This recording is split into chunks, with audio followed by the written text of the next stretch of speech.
modules related to agriculture and agripreneurship. The stakeholders, participants of these programs are students, scientists, working professional farmers, and industry persons. So, in this program, we will discuss in detail of each topics: drone technology and agripods, hydroponics, saffron farming, mushroom cultivation, pearl culture technology, biofloc fish farming technology. So, I welcome you all without taking your much time. So, we welcome our esteemed guest, Dr. Binay Kumar sir. So I would like to introduce him with you participants and will want to share his achievements and insights with you. So Dr. Binay sir has done his PhD in Fisheries Management, Bangladesh Agriculture University, and in MSc in Aquaculture Management. So Dr. Binay Kumar sir, a fishery scientist and consultant, has played a significant role as a researcher.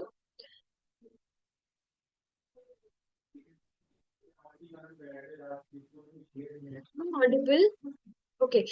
So he has done a significant role as a researcher and extension worker in the area of aquaculture and fishery management in the Bangladesh, particularly in the coastal aquaculture of mud crab and mud eel, shrimp and sea bass.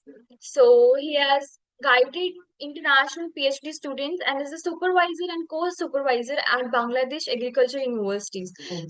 Mentored numerous students. He has been employed by Swami Vivekananda University in Meerut, Uttar Pradesh, as a visiting professor. So, if we talk about his achievements awards, he has been awarded as a Global Outstanding Fishery Scientist Award, Global Recognition Award, CWS Gold Medal Award, Lifetime Achievement Award, Excellent Human Golden Award, Global Fisheries Scientist Award, Best Scientist Award, World Environment and Livelihood Award. So he has been acting as a reviewer for more than 23 different international journals, and he is also an editorial board member of the International Journal of Oceanography and Aquaculture, the Asian Biological Research Foundation, and the International Journal of Advanced Academic Study.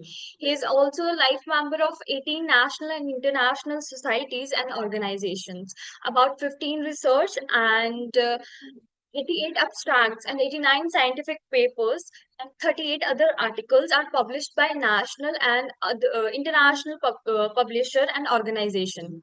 He acts as supervisor, co-supervisor, PhD thesis examiner of Bangladesh Agriculture University and abroad. So I welcome you here, sir. Over to you, sir.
Hello. Hello. Good evening, sir. Good evening. Actually, there are so many problems in my Bangladesh. So online is a very problem. Please, Yes, no please, worries, sir. please start.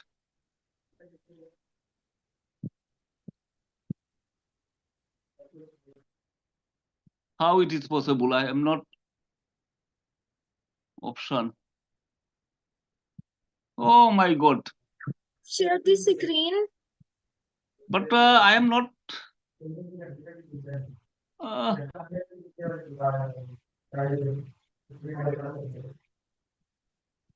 So can you see the screen? I have shared the PPT. please be quiet.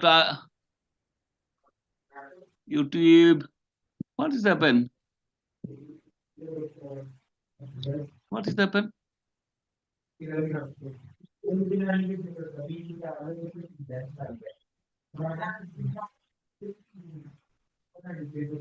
Why it is? So you can start the lecture. I hereby side by side move to the next Listen to slide. me. Listen to me. Yes, I am sir. in a. I am in a screen problem. Screen problem.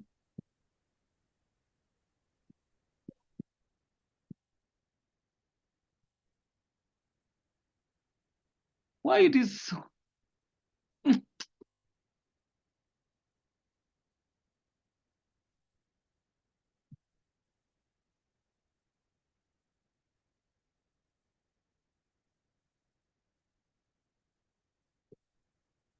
050359.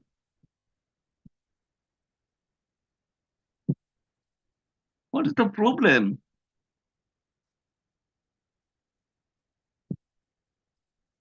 Sir, isn't the PPT visible to you?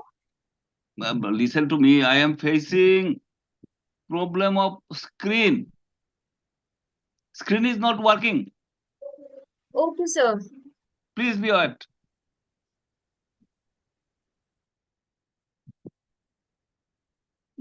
What happened?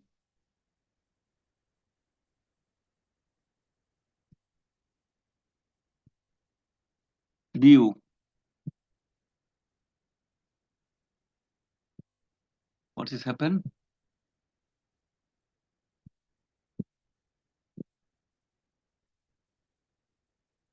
But it is not working.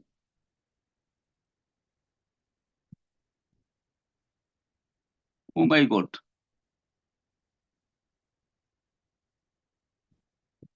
I'm not finding anything.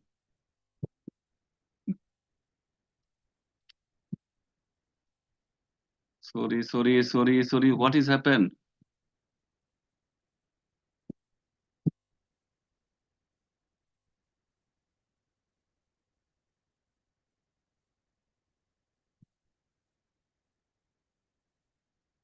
Zoom ratio.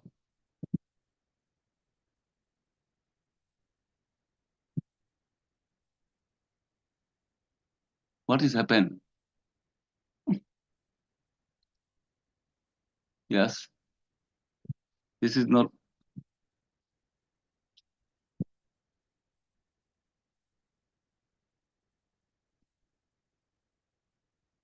What can I do?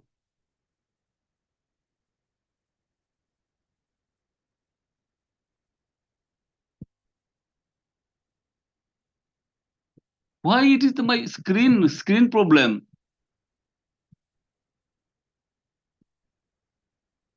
Uh,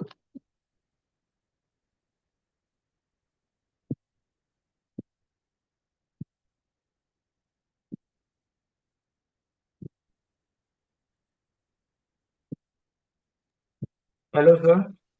Please be aware. I am suffering from screen problem. Screen is not seen. Sir, you can start your lecture. We will share the screen from our side. We will change the slides from our side. Yes, screen is not seen. Sir, you What is can happened? rejoin and recheck. Sir, what is on your screen? Can you tell us? Uh, Actually, आपकी screen पे sir क्या show हो रहा है वो बताइए.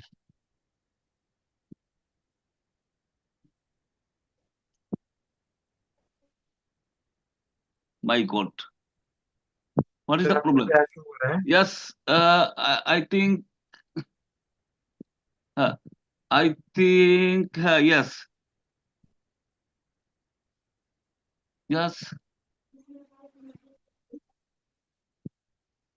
Sir, sir, Is it yes, your okay? screen is visible now. Yes, yes, If it is okay, yes, yes. You can start now, sir. please, please, please be it. Okay, okay. Uh, Actually, yes. Uh, Thank you. Thank you, organizer. Because just I landed early in the morning from what is called Philippines to Bangladesh. The situation of my country is not good. Online is going or not going like this. So I am in a problem. Now I have to start my lecture, agriculture and fisheries challenges and constraint. Actually, I am Dr. Binay Kumar Chakraborty. Now I am visiting professor of Swami Vivekananda Subarti University, Meerut, UP, India also, and executive director of Martil Martcraft Aquaculture and Management Center, Supervisor Agriculture University, a consultant and former director of Bangladesh Department of Fisheries, Bangladesh, and um, this is my uh, this is my this is me. Introduction. I want to say about the agriculture and fisheries, what's the status and what is constraints, how to mitigate our daily ration in not only Bangladesh, not only India, overall in the world. I am My lecture is on, although it is on Bangladesh, but it will cover India and all over the country, all over the countries of the world. Agriculture and fisheries provide a role on food security, employment, profit, and save money and sustains livelihood. About 80% population is employed in agriculture. It contributes 21% of GDP. Agriculture contributes 56% of GDP, to crop 22% of fisheries, 13% of livestock, and 9% of forestry. Agriculture technology increases productivity and creates a supply chain between farmers and consumer. Population of my countries is 173.14 million, and growth rate is 1.24, and population will rise 189.85 million by 2030. I think it should be 20 crore, 200 maybe. Projected food demands 43.6 million metric ton rice and wheat, and fish 5.80 million metric ton. Now I want to say about the agricultural land use statistics of Bangladesh. Actually, land status total area is 14.846 million hectare.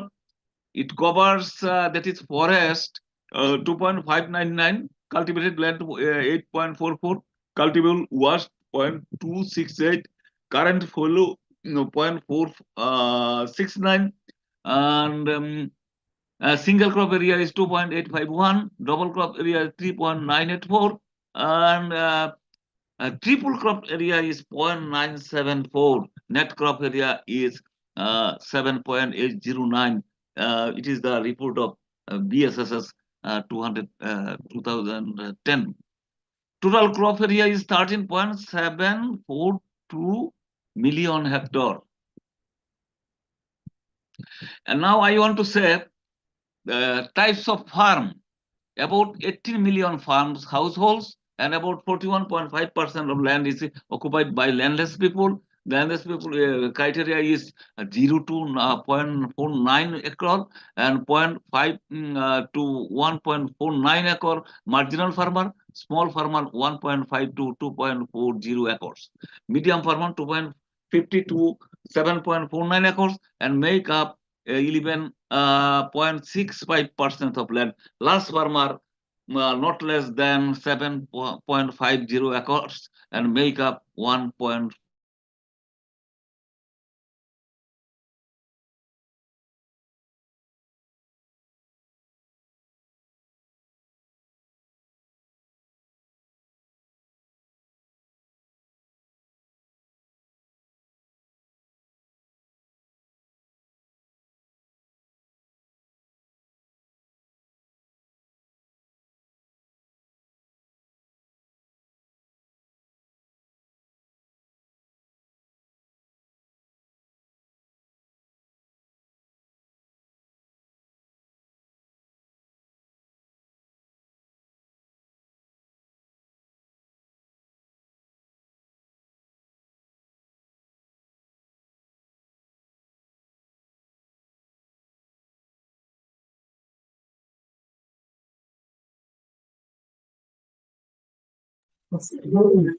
Audible.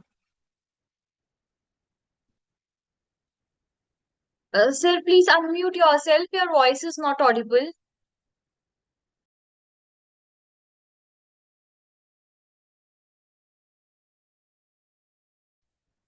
Hello, hello, Yes, hello. sir. Now, Okay. yes, sir. Now it is audible.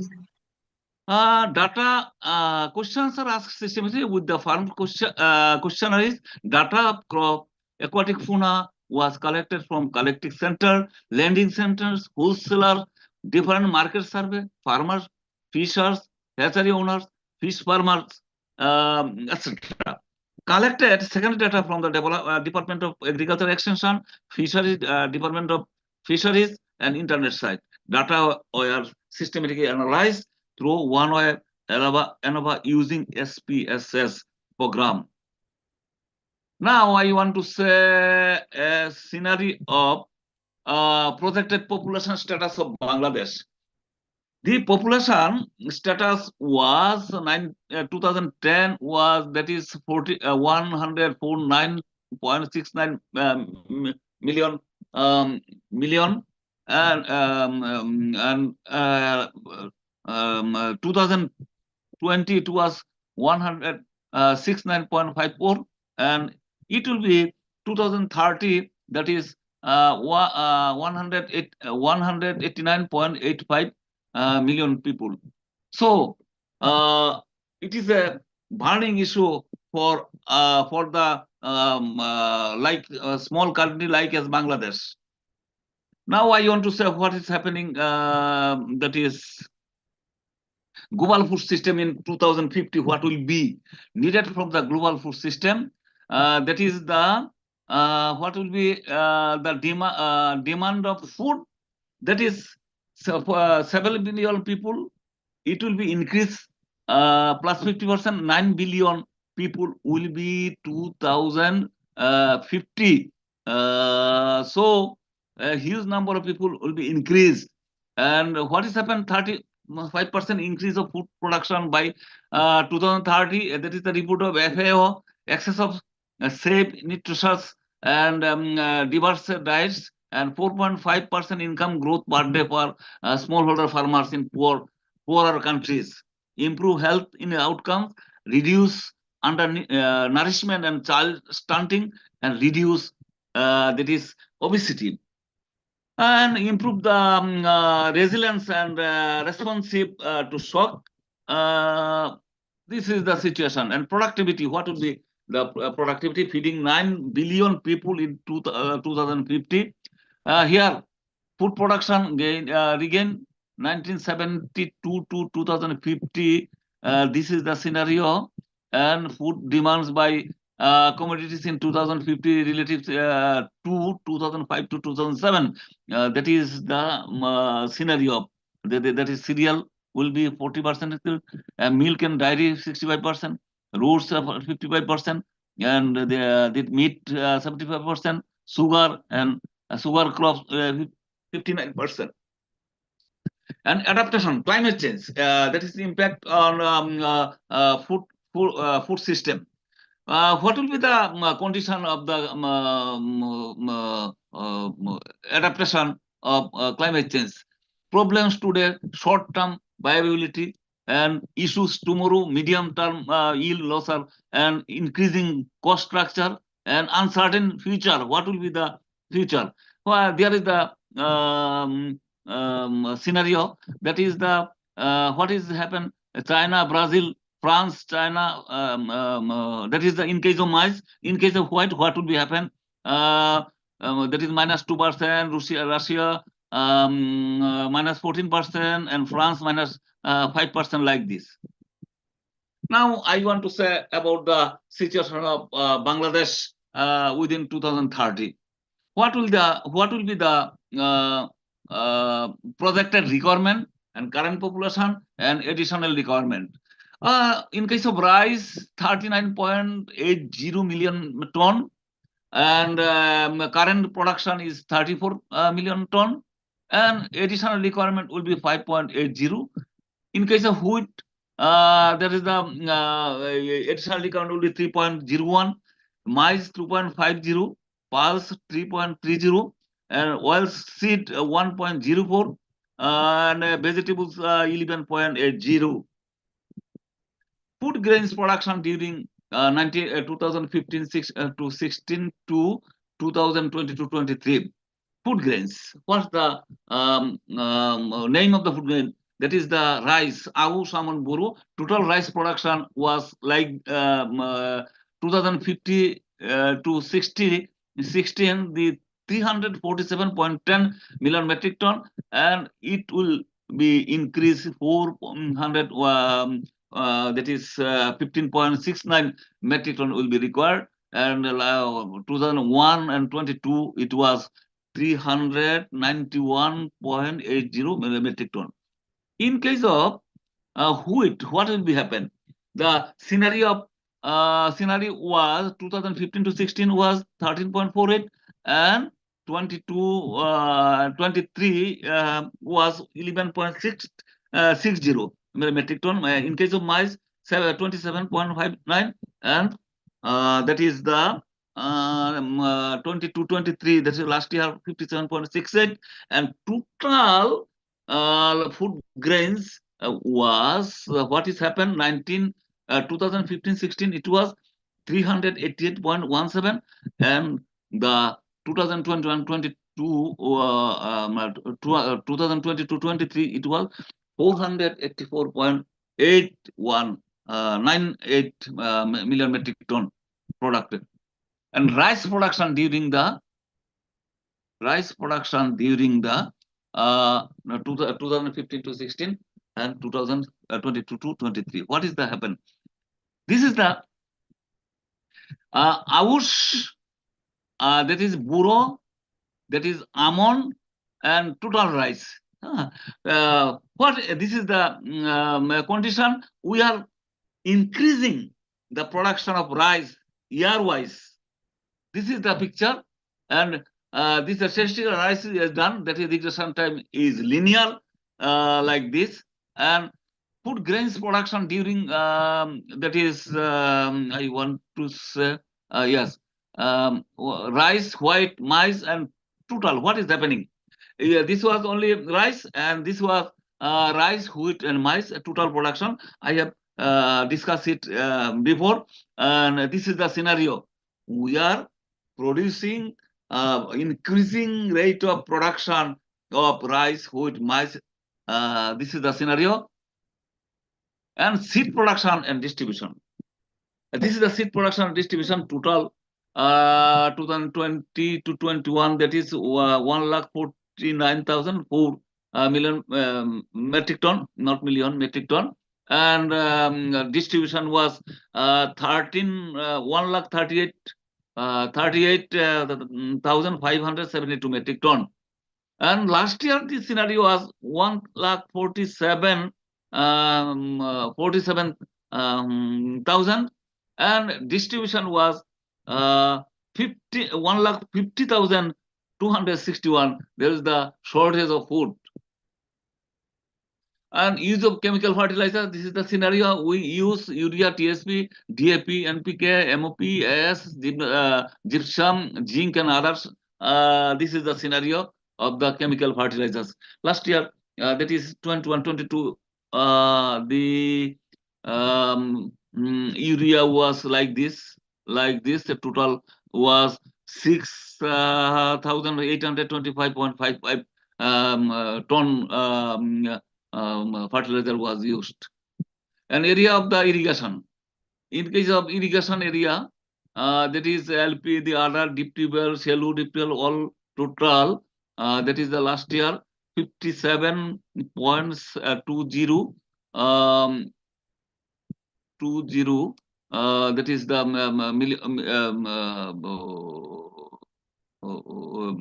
that is total land was used by this.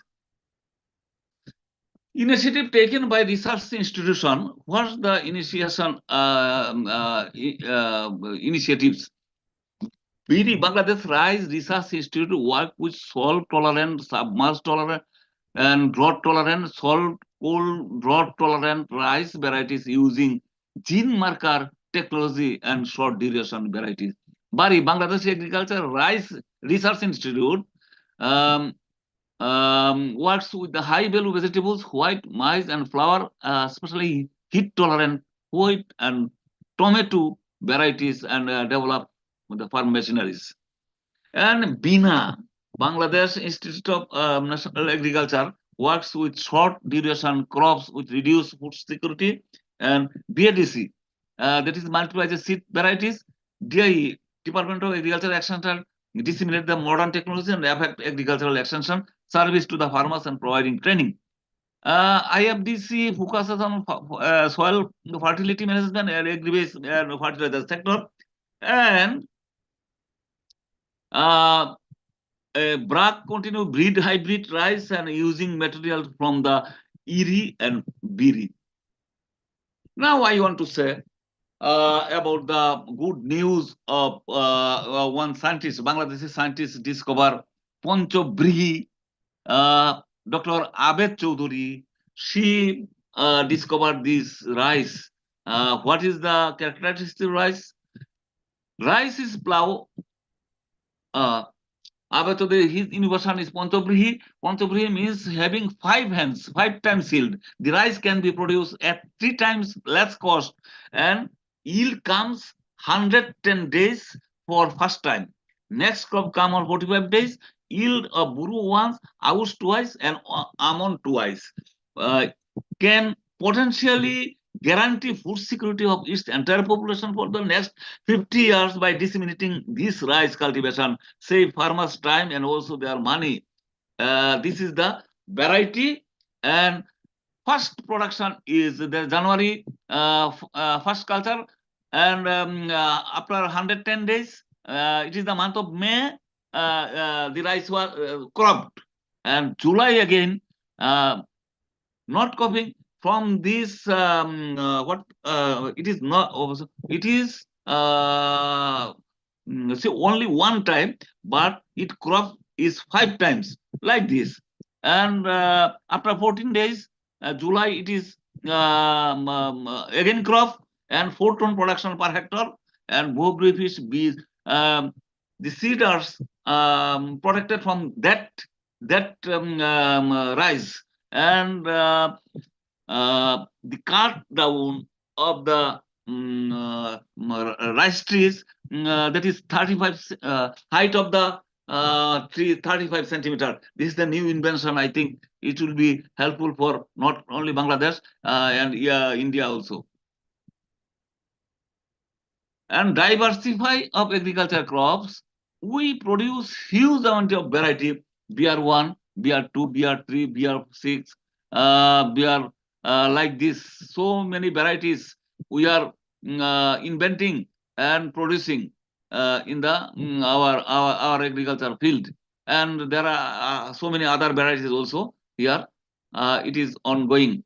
Now I want to say about the traditional agriculture machineries was like this. we practice by this way. Modern agriculture machinery is like this, and control insect, that is the pheromone traps, control insect, that is infestation in brinjal, guard by the 80%, reduce cost to 50 to 70%, and insects application. And what is happening? Brings back natural, that is the vermicompost we are used in our agricultural land, and bring, that is back natural fertility of soil. No chemical fertilizers are required, absorbs, retains rain water in soil.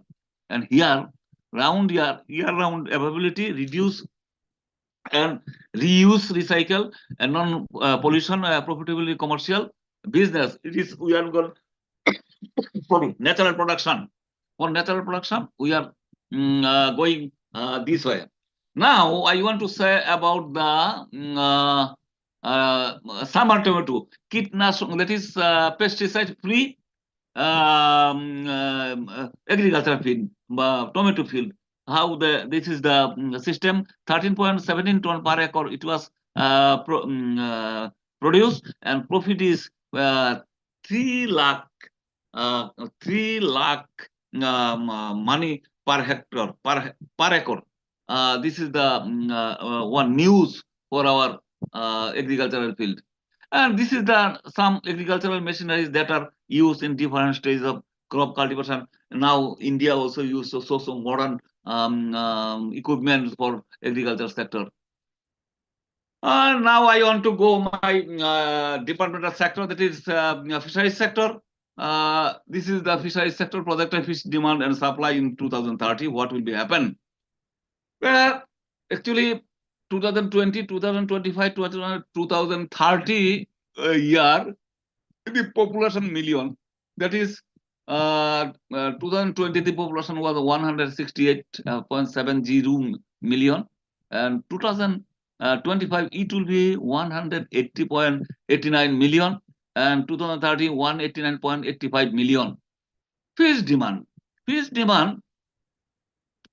that is the use of food out of these food 3.45, and export 4.10, industrial use 0.050, and product development 0.150, and technical loss 0.015%. And total demand is that is 4.00 million metric ton, and accepted production is 3.85 million metric ton, and total gap was 1.44 metric ton. But what is the result of 2025? This result is not acceptable now.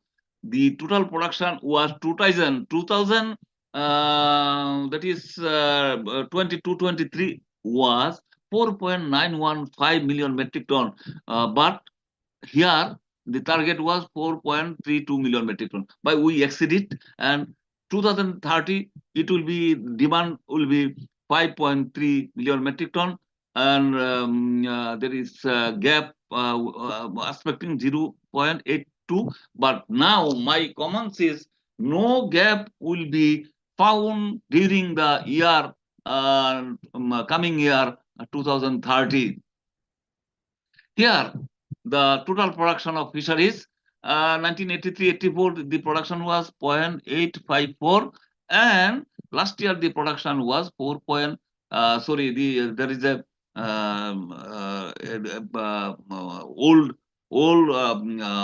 the last year the production of 4.915 million metric ton. Here, total production of fish production was what is happening.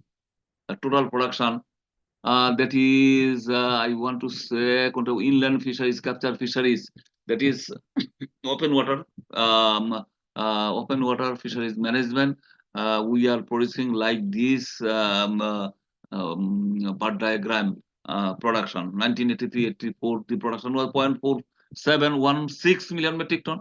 It is increased, and last year the production was that is 1.4 something. Last year the record. and the regression type is logarithmic, and it is a very it is a very update position of the production of fish in open water culture. And what is the happening in case of seed? In case of seed, in natural, that is natural spawn is found in our open water system. That is the river, India. From India, it comes. The Brahmaputra comes to Bangladesh. In Bangladesh, it is known as Jamuna River.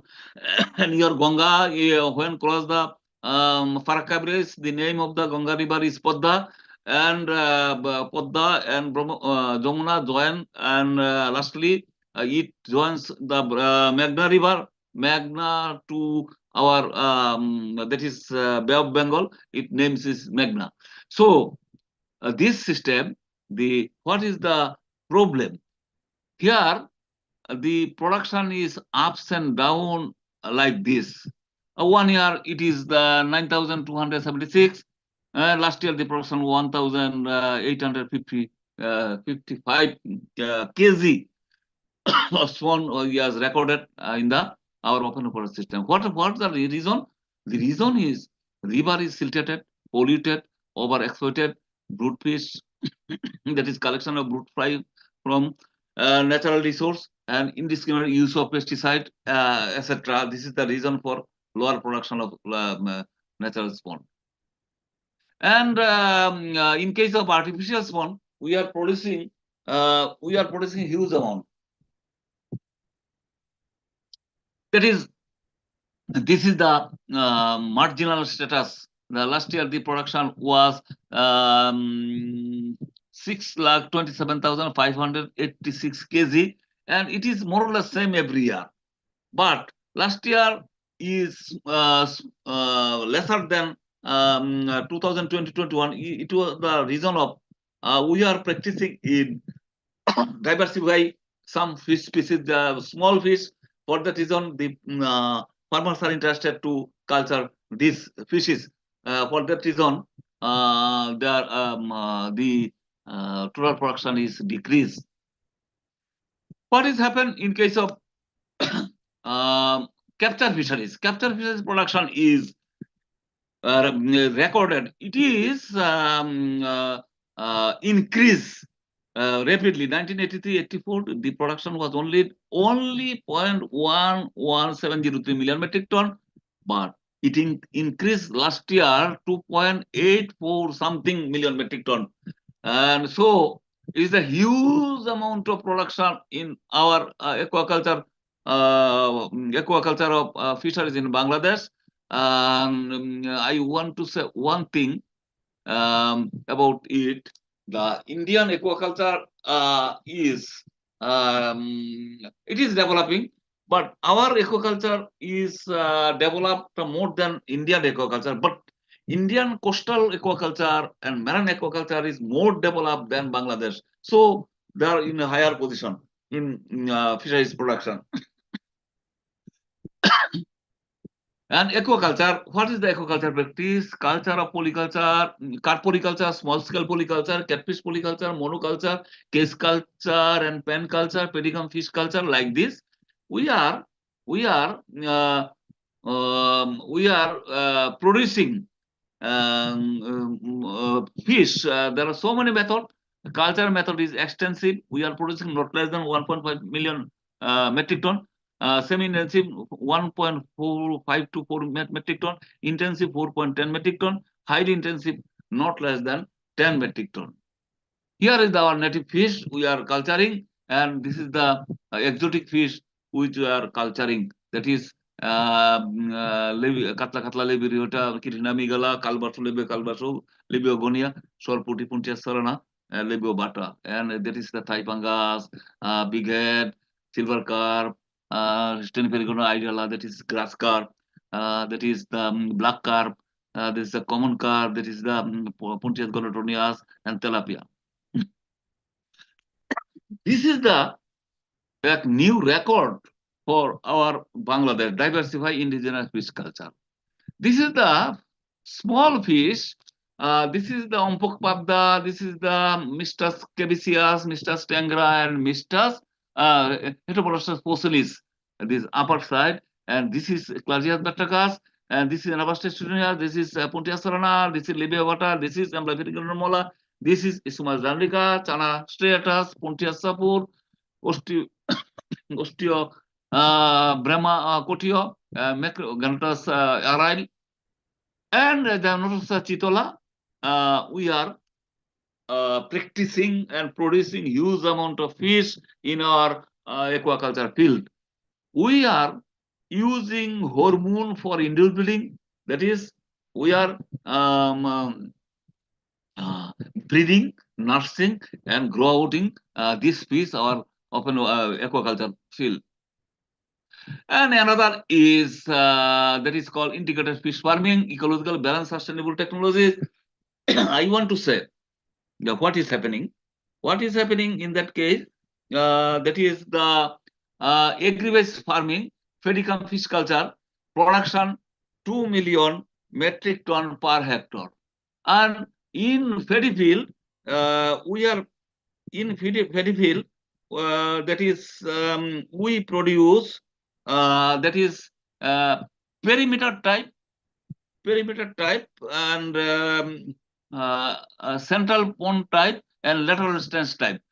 Perimeter type, paddy field is the round inside the land, inside the water, and central pond type is also like this. The land is inside the paddy field, and this is the triangle type. This is trans type, and we are culturing there some small species, that is chana species, there is tilapia, Mozambica clarias, Batracus, Anavas, that is common carp, Thai, shortputi, like this. This is the very model model of our horticulture come fish culture, because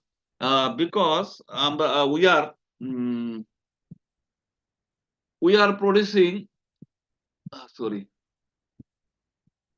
we are producing here not only fish, vegetable, vegetable and rice also. Duck come fish culture. That is the another technology of fish culture. This is the pond. This is the duck, and cattle come fish culture. There is the cow, and there is a fish pond. And here is the biofloc system of fish farming, fish producing, and bottom fish cleaner culture. We are producing not more less than 10 million 10 metric ton per hectare. So it is a very remarkable among important sector. Now I want to say, for protecting our open water system, one kind name of fish, Tenedosa elisa, very important fish species in Bangladesh. We are producing huge. We also mm, that is import this fish in India also. This fish contribute 11.88%, and total production increased 2.792 to 5.566 lakh metric ton. That is the 2007-8 to 2021-22. And conservation of brood hillside is peak spawning period, September to October, and ban period of this time, 4 days before full moon, 1 day is full moon, 7 days after full moon. Banning 8 month, banning that is the fishing the Bay of Bengal of 65 days, and provide BGF, that is vulnerable group feeding, and AIG, alternative income generation, during the ban period to the fishermen for 1 month. And management of 6th century June. This is the Bay of Bengal. This is the river. This is the Meghna River, and we are divided in 6 centuries, and we managing it, and we producing this type of fish. This is called hilsa, and hilsa production was 2006-7 was 0.2792 million metric ton, and last year that is the 0.5 1.5666 million metric ton. And marine water production was what was the it is also increasing 1983-84 0.165 million metric ton, and last year it was not last year, before last year 0.706 million metric ton, and the regression type was logarithmic. It is the increasing trends of the production. And now the scenario of the what is the export of fish and fisheries product. Fish and fisheries products are top export industries. Government has taken the following action. What type of action? DOB operate 3 qualities of fisheries quality control laboratories to guarantee the production of safe and high quality fish and fish products. For safety fish and shrimp production, implement good aquaculture practice, that is GAP, that is hazard analysis, critical control.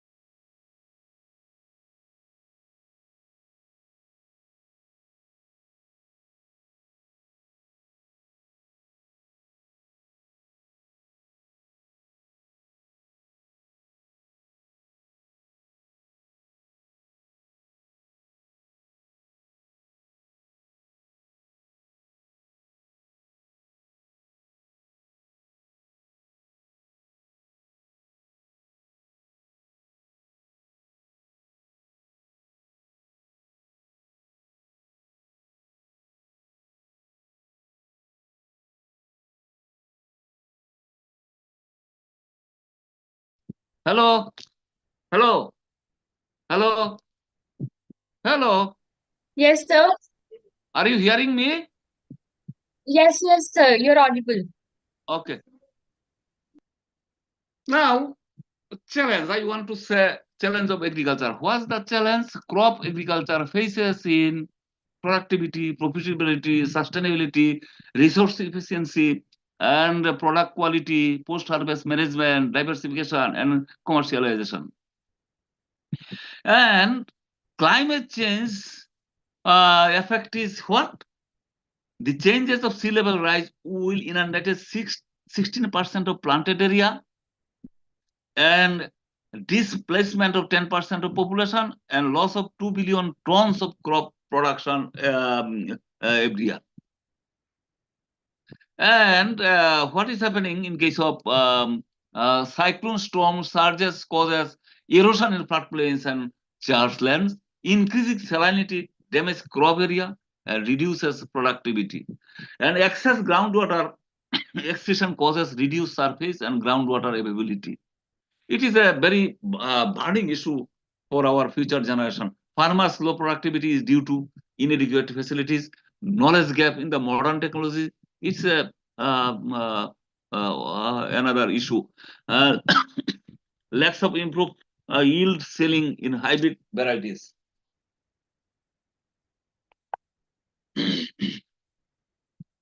Other causes are poor infrastructure, research fund, facilities, skill manpower for technology innovation. It's a uh, very important point, I think. And obstacles to research and technology creation and dissemination. What's the obstacle of research?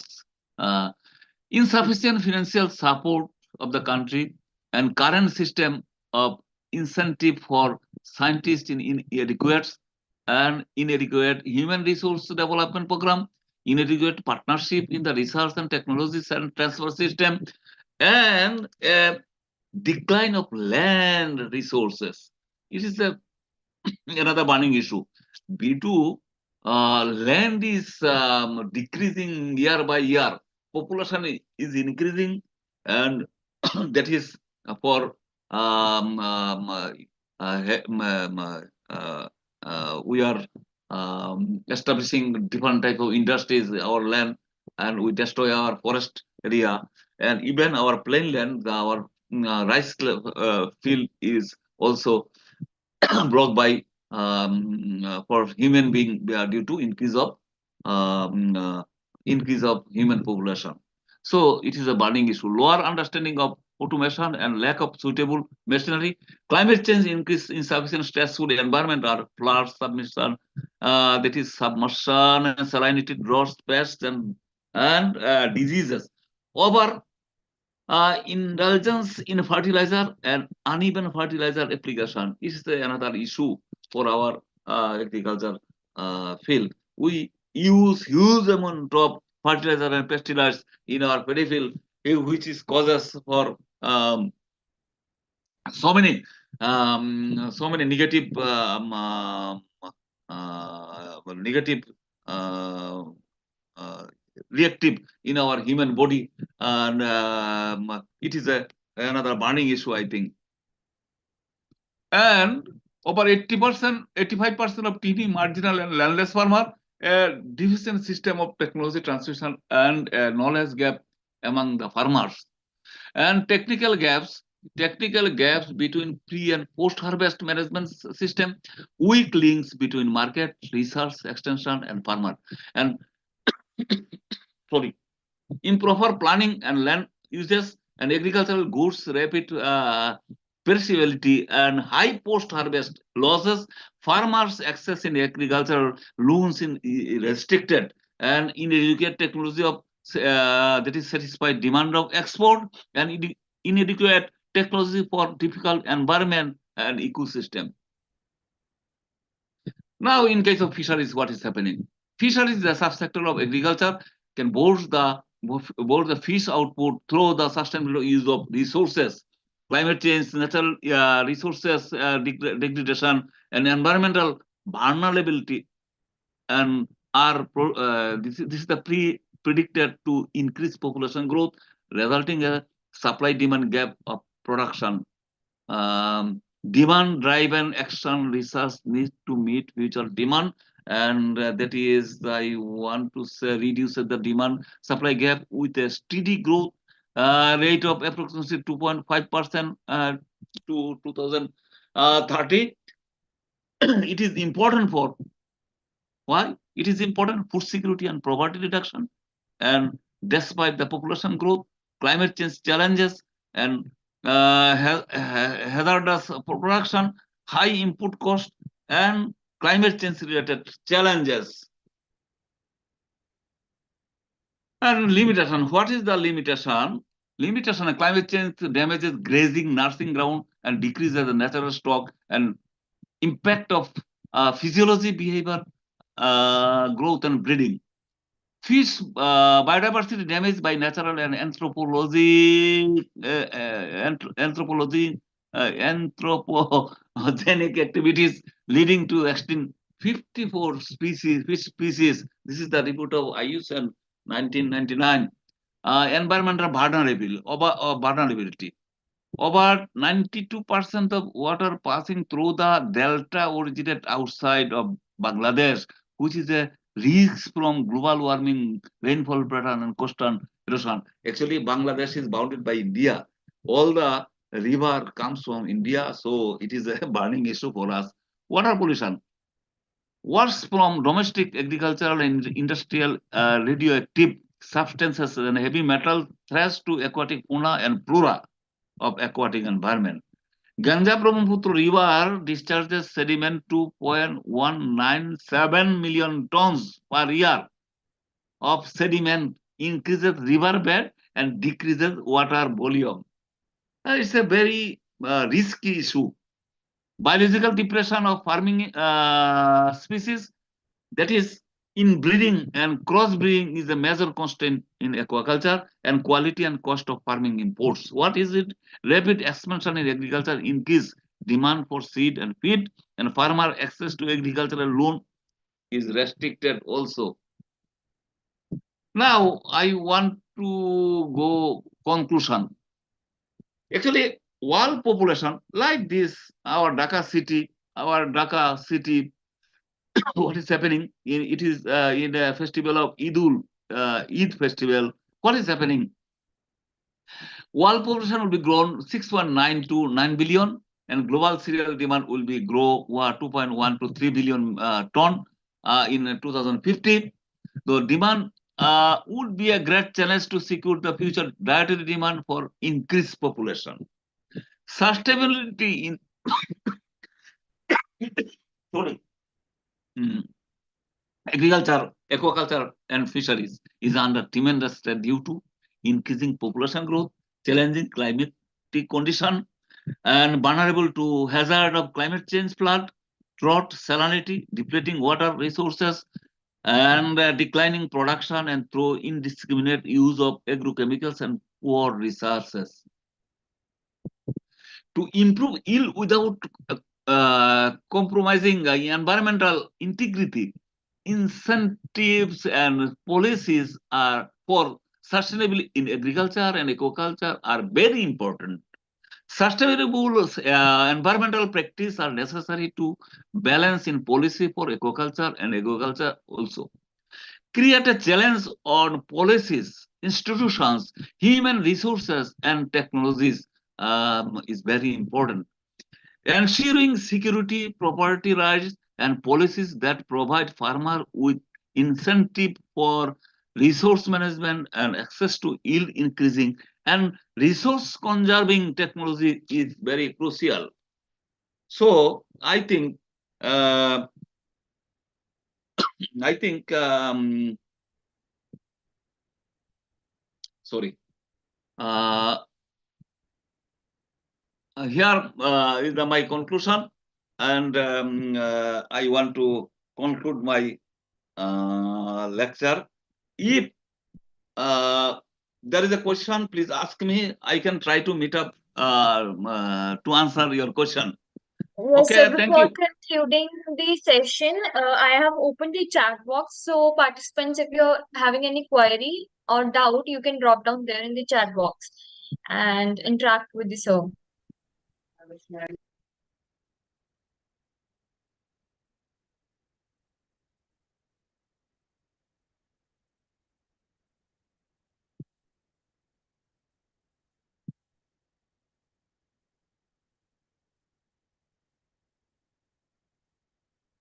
Hello. Yes, sir. Is there any query?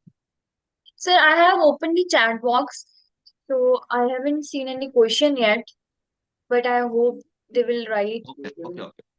Okay, actually, what has happened? I am very much tired, mentally, Okay. physically, plus the situation of the country.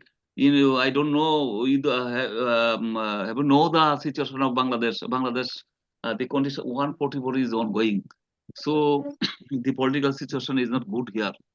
Um, so I am also worried about the country. Mhm. Ah, sorry. Hello. Anytime my connection will be dropped. No worries, sir. No worries.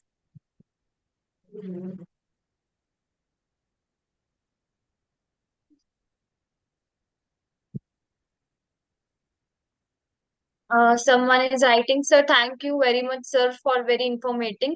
And please share the slide.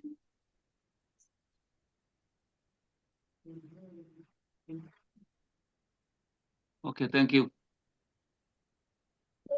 Rajiv Kumar is also saying thank you, sir, for the session. Okay. And Naveen Okay. Kumar is writing, is fish farming a profitable business idea?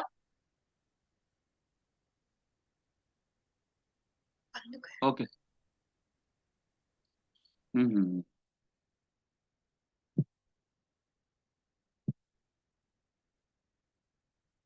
Okay. Thank you. Thank you so much, sir. On the behalf of everyone, I just want to say thank you for giving your time and delivering a such a informative session, sir.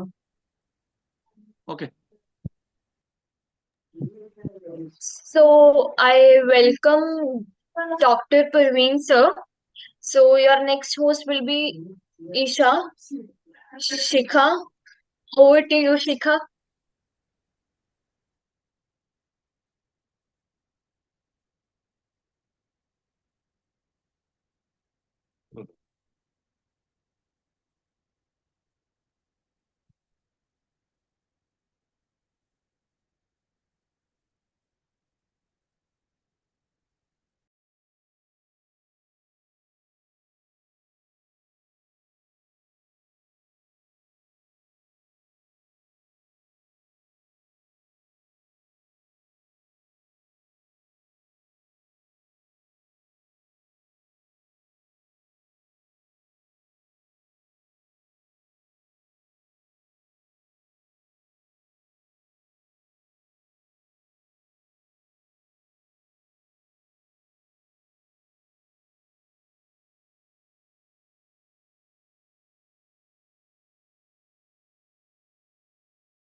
So, hello everyone, this side Shikha, your host. So, now we welcome esteemed guest, Dr. Parveen Singh, CEO of the Kheti Badi Wala.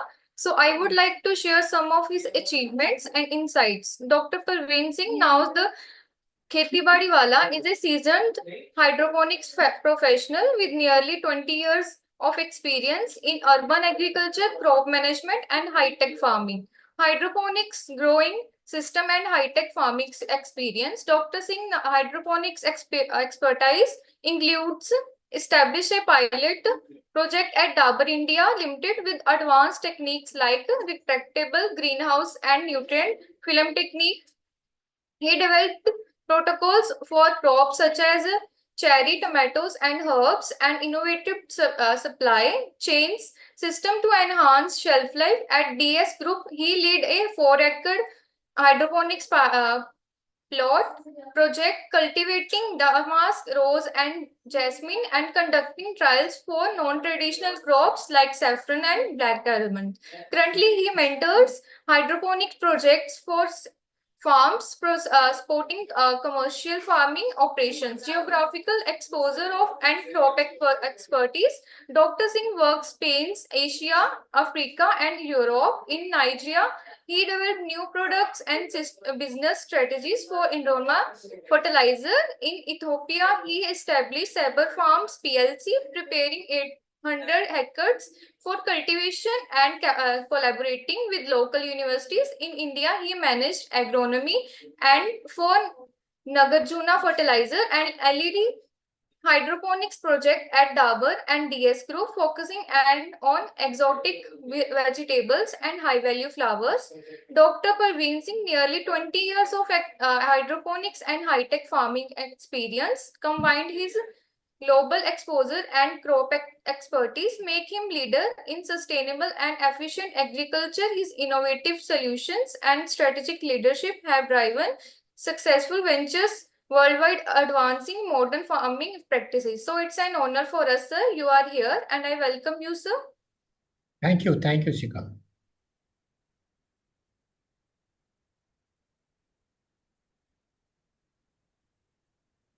Thank you, Shika.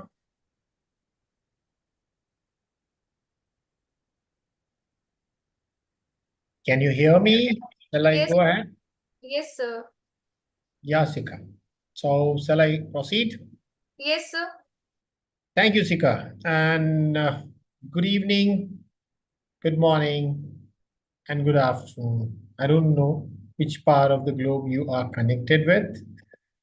So, as Shika shared, and Just Agriculture has given me a mandate to take you through some of the hydroponics or something high-tech cultivation. So I'm sure this technology has just there's something kind of have a life or have a something journey of a past maybe 10, 20, or 30 years globally. However, in India, last decade, this is picking up, and the kind of climatic challenges and the kind of growing adversities we are facing, this is going to be the future, and it is always advisable to learn new things.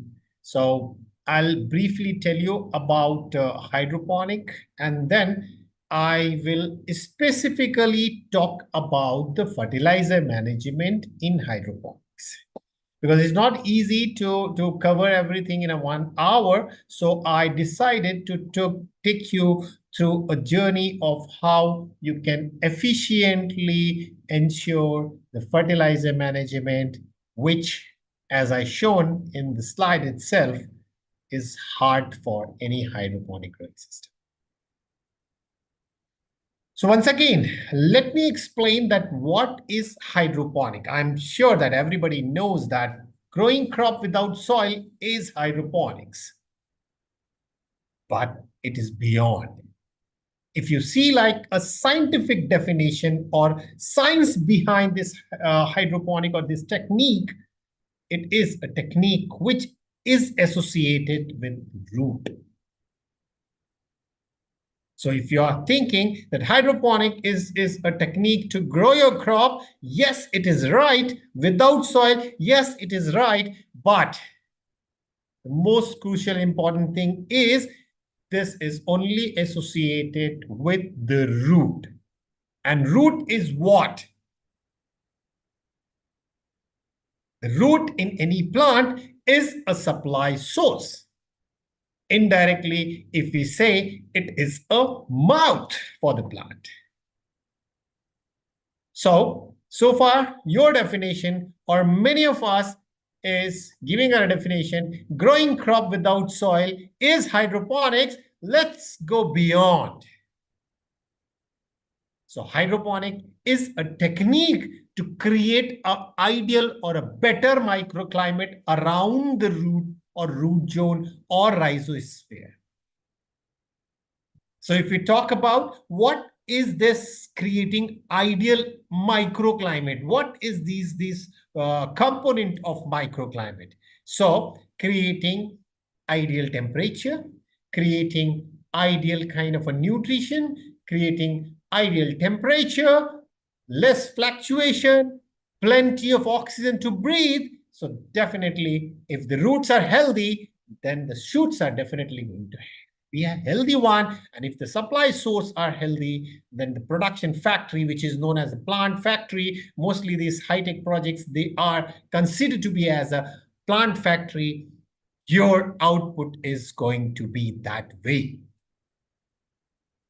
So my request to all the participants, I'm here for an hour. Wherever you have a question, you can just raise your hand any part of my lecture, and then I request Sikha to allow them to speak, because clearing doubt, utilizing this 1 hour depends on the audience and on you. I'm putting my effort to deliver whatever I can. Okay, so very clear, hydroponic is a technique to grow a crop, and creating ideal microclimate around the root zone is hydroponics. The next question, why do we really need hydroponics? Do we really need? Answer is yes, it is going to be the future, but why? Because of this climate change impact on our traditional farming. Second, most of these population or the people are preferred to settle down in urban area, and this is going to be urban farming, because this can be handled without spoiling your hand. मिट्टी में, खेत में, और वो adverse condition में, जैसे क्योंकि बात करते हैं ना कि किसान, वो ट्रेडिशनल किसान का जो चेहरा आता है कि खेत में हल लेके जा रहा है, दिन भर काम कर रहा है. So this technology is high tech, and with a less effort, you can deliver the more results. And now the next question comes, what are those components? What are the enabler for success of hydroponic project? Because I'm sure that those who studied about this hydroponic component, they might have an idea that most of Indian projects are still looking to succeed on a commercial scale. A lot many projects are there for a pilot, for testing, for validation. However, if we talk about a successful commercial hydroponics, they are very limited. Having said that, it is not because the technology is having any flaw or any problem. The issue is how to handle that technology. The right way of managing your technology will definitely give you the result. So, if we talk about the effective way of handling or assuring success, so it depends on two factors. One is the hardware used and the software used, or means these are two components. As per my experience and understanding, I try to club the components of a project into two parts. One is hardware. Hardware includes all the infrastructure part. The growing system, the fertigation, the automation, the greenhouse, all those things comes under hardware. And the software is how to grow your crop. How to grow your crop means which crop, when to grow, which variety, what should be the seeding time, what should be the transplanting time, what irrigation, what fertigation, what humidity, what temperature, and all these comes under software. And believe me, the contribution of these two components are 80-20. 80% comes from how to grow your crop, the crop production protocol in hydroponic or any high-tech farm. And within that 80%, a significant contributor is how you are feeding your crop, means how you are doing the fertilizer management. So let's try to understand. The whole session is divided into two parts. One is the basics, which is applicable for all kind of a farming, like concept of plant nutrition, essential plant nutrient roles, and basics. And then second part we are going to focus specifically on kind of hydroponic. Okay, so today we are going to cover these things. So yeah, I'll always expect interaction from the participants. So let's begin. Those who are a student of college, I'm sure they exposed to this concept of plant nutrition, which is criteria of essentiality. So there are three criteria based on which we categorize there are essential nutrient for plant growth. One is, in absence, plant cannot complete the life cycle. Second, the action of particular essential nutrient need to be specific. That cannot be replaced. ऐसा जैसे बात करते हैं ना कि जी दूध की जगह हम कुछ और ले लें. So एक स्पेसिफिक न्यूट्रिएंट के रोल को कोई रिप्लेस नहीं कर सकता. ऐसा न्यूट्रिएंट अगर है उस प्लांट की लाइफ में, then it is considered as a essential nutrient. And third and the most important thing is it must directly involve in plant physiological process.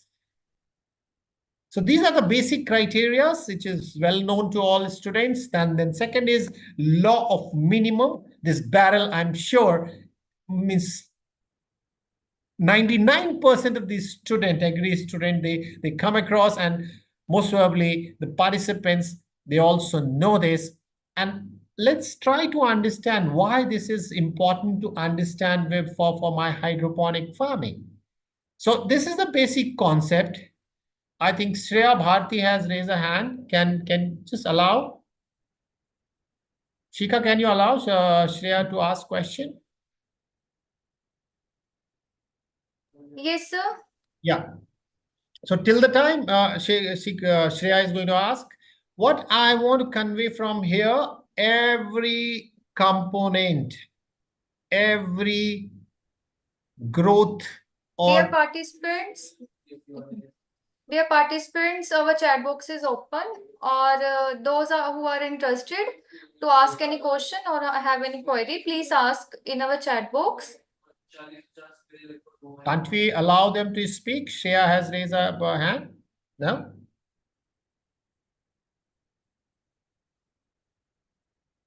Anyway, so what this law of minimum is, if as a grower, we are maintaining all the contributor or all the factors at an optimal level, and just one is somehow we miss.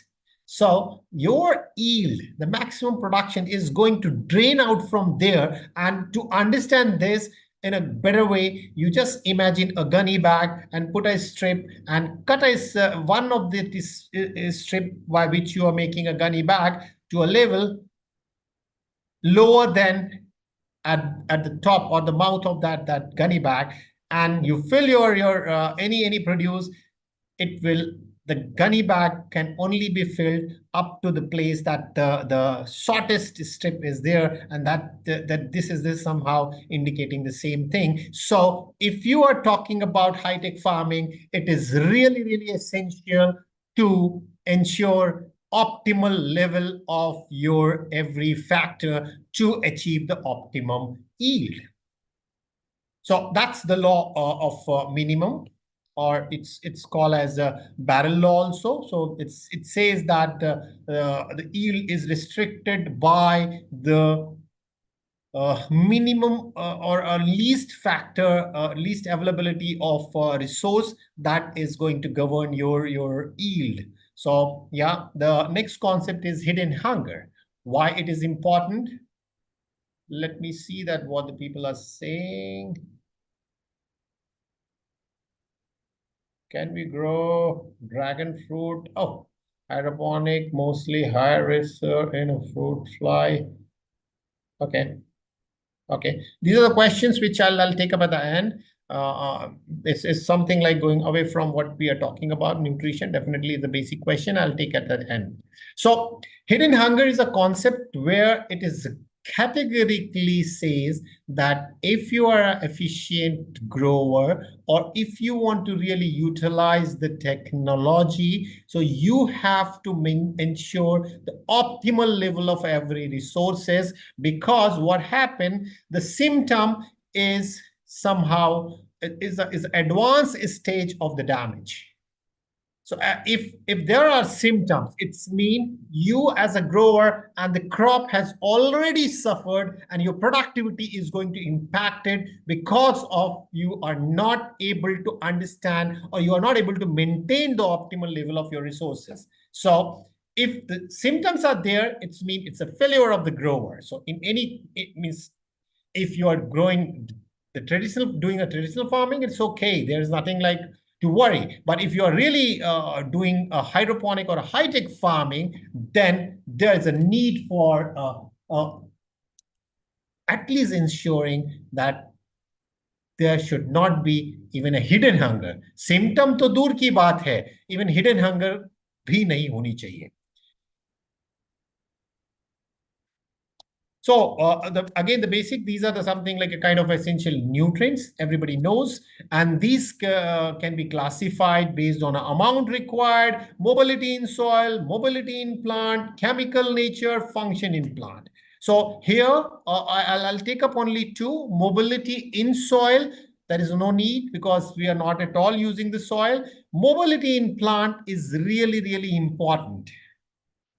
So as an efficient grower, we need to at least study how different nutrients are mobile inside the plant. Because if you relate it, we have been saying in traditional farming, apply phosphorus near to root. Why? Because phosphorus cannot move. He is something looks like a impacted or a paralyzed kind of a nutrient. So wherever you will put, it will be there only, and it cannot move. So root have to move for absorbing these phosphorus.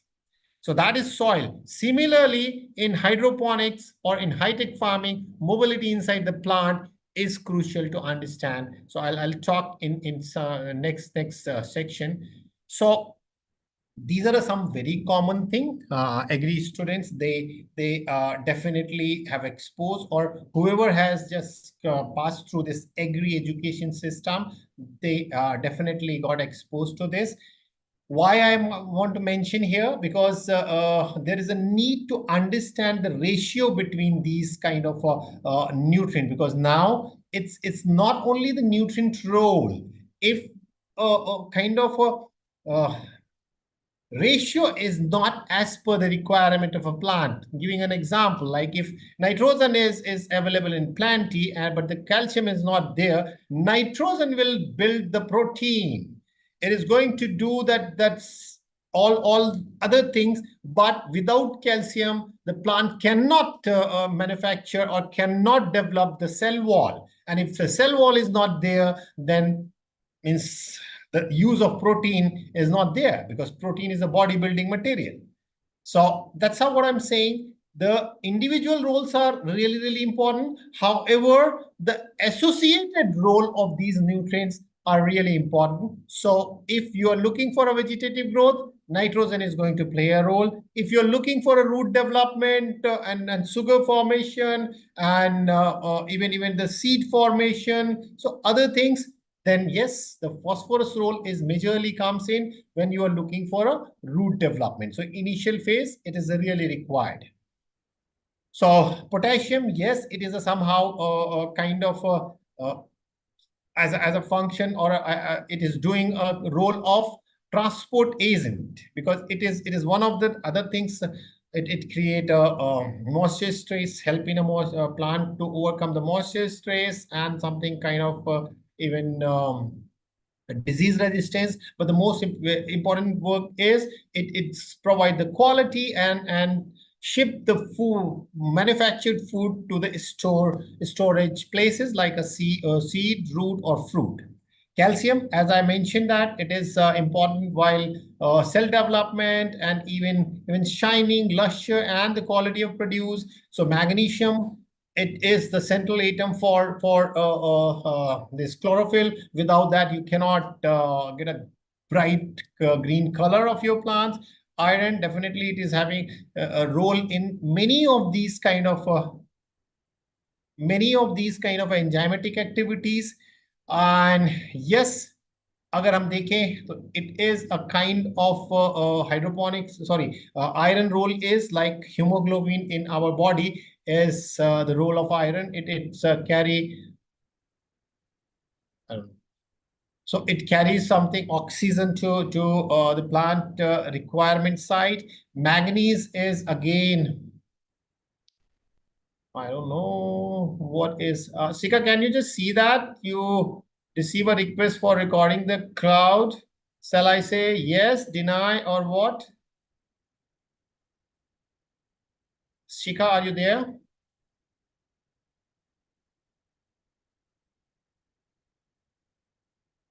Shika, what shall I do? Start recording, deny, or deny all? Anyway, so manganese is always means functions.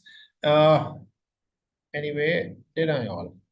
Function as a part of enzymatic activities, and yes, phosphorus and calcium compatibility, because there is something like antagonistic and symbiotic kind of a relation. Zinc is again enzymatic reaction and carbohydrate formation, and the sulfur is again the oil and some of these amino acid formation. Boron is really crucial. Ones need to understand. Without boron, there will not be something like efficient fertilization, because boron is responsible for formation of the pollen tube. The pollen need to be transmitted from the point of that ovaries to head to the fertilization site. So if at the flowering stage boron is less, then there will be a lot of chaffy grains and unfilled kind of unfertilized kind of a flowers. So the boron role is there.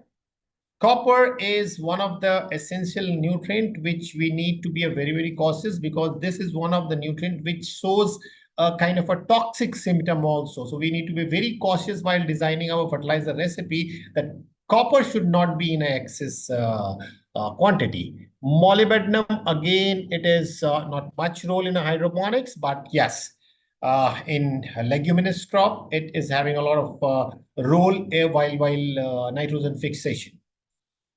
So, coming to basics of hydroponic,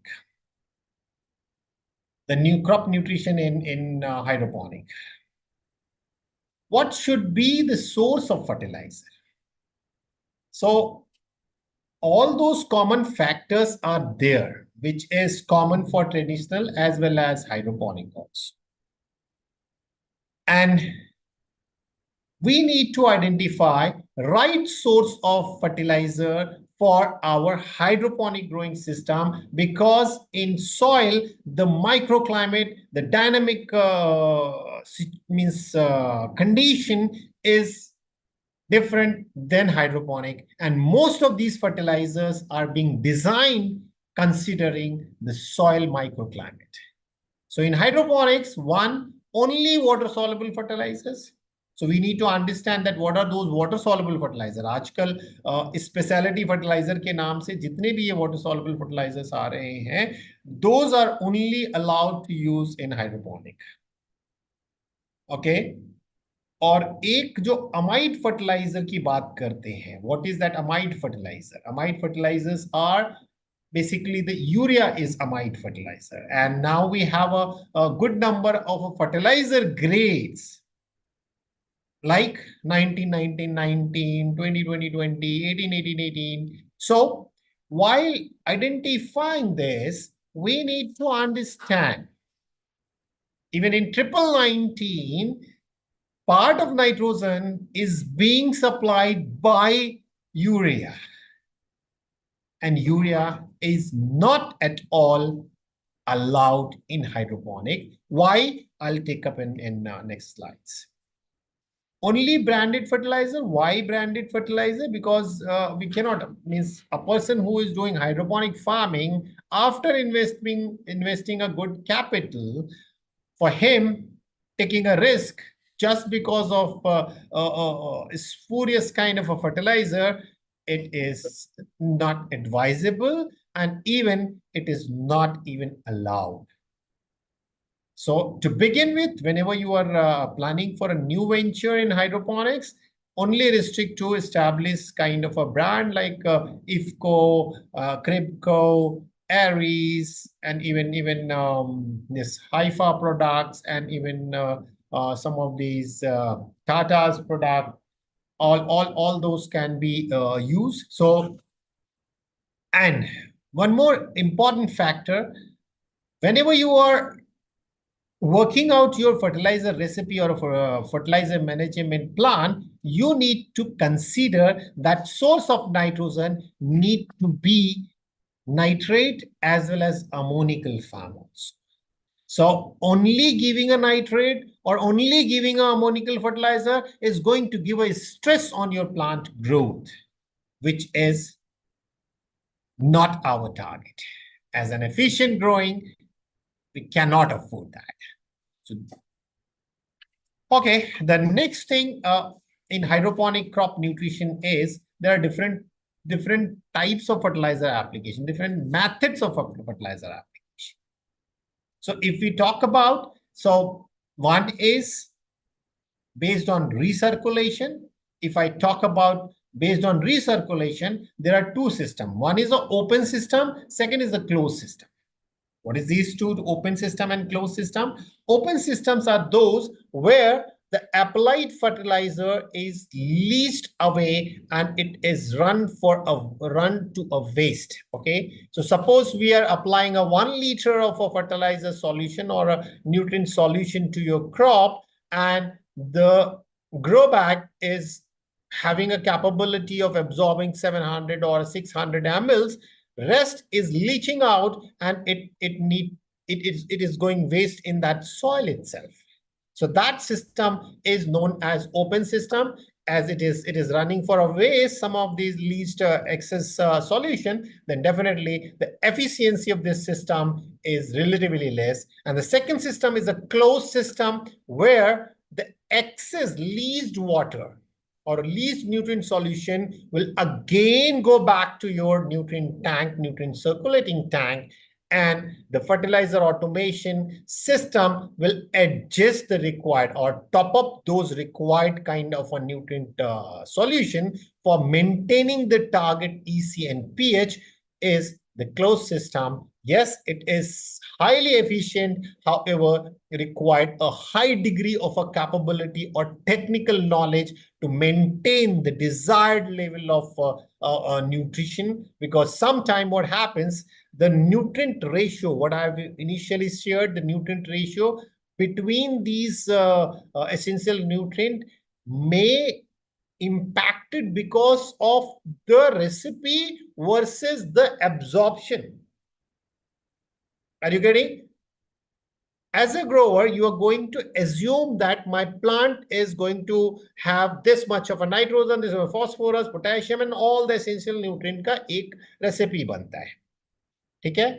अब क्या हुआ? Whatever you plant, the ratio arrive or derive on a ratio, the plant has deviated a little bit, and it started consuming more of nitrogen. But your nitrogen supply is going to be the constant, but because of that constant supply and higher absorption by the plant over a period of a time, the balance, the nitrogen level in your nutrient recipe will go down, and finally your plants are going to impact it. So that's how in a closed system, either you should have something like a very, very high degree of automation, or you need to have something like a high degree of a skill. Then only you should go for a closed system. Otherwise, the easiest way over a period of a time, when as a grower you see like, okay, my nutrient ratio is disturbed over a period of 15 or 20 or 30 days, you have to discard the complete solution, nutrient solution, to be maybe to your outdoor or maybe kind of a traditional farming area, or maybe in a horticulture, or in maybe wherever you can use that. Or you should opt for iron specific electrodes, where those electrodes will give you the reading for, oh, nitrate level is this much, phosphorus this much, zinc ion this much, potassium ion this much, and accordingly you have to have all the nutrient solution in different kind of a fertilizer stock solution, and that machine will take care of everything. And then second is we can categorize the method of a fertilizer application based on mixing. At what stage of your irrigation system you are allowing that fertilizer or stock solution should mix in your irrigation water. So one is tank mix, where what happens, you get that RO water in a tank, and your automation system will pump the desired quantity of nutrient solution to that tank, and it will be mixed. Once it is achieved the targeted EC and pH, it will be supplied to your crop. So that is tank mix. Second is inline. So there are good number of a fertigation system where this inline application is supported, and majorly this inline is in case of all those vine crops where we are using the drip line. Tank mix majorly for the leafies and NFT and kind of a DWC. And yes, manual is an option. If you have a smaller unit, not the commercial unit, you measure the quantity and you just top up your recirculating tank with the desired quantity of nutrient solution to achieve the desired level of EC and pH. The only caution need to be that the fertilizer solution is kept in 2 or 3 or 4 kind of a tanks based on the compatibility of these fertilizers. So whenever you have if 2 tanks or 3 tanks or 4 tanks or whatever number of tanks, if you are doing the manual addition of your nutrient solution, you as a grower need to take uniform quantity. If 10 ml, 10 ml from all kind of nutrient solution tanks. So that's the manual way of thing. So this is a method of fertilizer application in hydroponics. Now, the next stage is designing of the fertilizer recipe. So while designing your fertilizer recipe, the most important thing is EC and pH. So as a grower, you need not to worry for anything, only until and unless you have installed your ion-specific electrodes, where you can assess that each and every ionic form of your crop nutrition. There only you need to worry about level of different nutrition. However, so far in India, EC and pH is the most important thing which you need to maintain for ensuring a proper fertilizer to your crop. The next thing is we I think sometimes it become a strength, but sometimes it become a weakness also. So we, the Indians, or I should say, the growers in India, they are means something expert in copy paste. So in hydroponic growing system, you can copy whatever you want, but even when I'm not saying that copy anything, because every project, hydroponic project, is a unique project based on the circumstances, based on the microclimate. You need to have a specific project-based fertilizer recipe for your project. Why so? I'm giving one of the example. There are many, but one of the examples. Suppose project X and Y. These are the two for a same crop. All the systems are same. The only thing is there is a one big tree which is hindering part of the sunlight to a project X. But project Y is not having that plant and getting a complete sunlight. So project Y is getting exposed to a higher kind of a sun exposure as compared to project X. So what happened in project X, what is going to happen? Less transpiration as compared to project Y. So if it is a less transpiration, it's mean plant is going to absorb lesser kind of a nutrient solution. So your EC for that project need to be higher. Your fertilizer solution or the nutrient solution feeding to your crop need to be little concentrated as compared to project Y, because project Y, there will be higher transpiration because it is exposed to your sunlight. So your fertilizer recipe need to be a project specific. Every project is microclimate is having a different kind of microclimate and need to be adjusted accordingly. Fertilizer recipe crop and stage specific bhi honi chahiye. Because as I mentioned, initially plant required more of phosphorus. At the end, it is required more of a potassium. So whatever you are doing for a wine crop, even yes, if you are looking for something kind of leafy vegetable, lettuce and all, so sometime you, based on your experience, because I'm also using a same recipe throughout the crop cycle for the short duration crops. However, the moment you are going for a long duration vine crop in soilless hydroponics, so then you need to design a stage specific crop recipe. And there is no doubt optimum ratio will always give you the best result. So ensure that optimum ratio for your crop. Definitely, if we talk about the basics, this is also an important fact that you need to understand what are those fertilizer compatibility between two fertilizers. So that's how minimum of 2 tanks is suggested, because calcium is one of the most notorious kind of a nutrient in the fertilizer, the whole fertilizer basket. So while designing your fertilizer recipe, if you don't know anything, put a calcium in a separate tank and rest in the other tank. Basically, the moment you add sulfate form of fertilizer with calcium, it reacts और बिना पूछे वो बिना कुछ add किए वो दही बन जाता है. So that situation, simple way, definitely you need to follow all these. R is for restricted, cross is you never mix.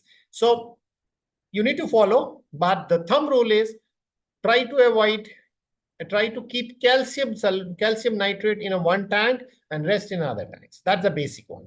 But yes, you can take some of other nutrient also with calcium. That depends if you are that much having a skill, then use this chart and accordingly you can design or decide that what should be my tank A and tank B.